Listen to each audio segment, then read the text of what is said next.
મારી માંડવી કવી છે વાતો પૂર્યું એની કમાલ શું છે કે હું એક દવા છાંટું કઈ હાવ દિલકુડી એક્સરે દવાનું નામ છે એક્સરે આ ફૂલ અને ફાલની દવા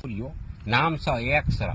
આ બધામાં હાલે માંડવી કપાસ યાક બકાલું ટમેટા રીંગણા દળા થવા માંડે આ માંડવીમાં તમે હુયા જો જોઈ લે કેમ છે હુયો કેમ છે મને તો આ 2 વર્ષનો અનુભવ છે આ એક્સરે દવાનો એટલે હું કહું છું 2 વર્ષથી હું આને છાંટું અમારા ભાઈઓ બધા છાંટે છે માંડવીમાં બહુ નામી આવે દવાનું નામ છે એક્સરે અને એક પંપમાં ખાલી 1 જ મિલી નાખવાની આ દવા હું ત્યાં 3 પાટિયાથી લઈ આવું હું એ છાંટું ને તમે એ છાંટી હાલો હું તો છાંટી દઉં માર દઉં જટ ફુવારો જે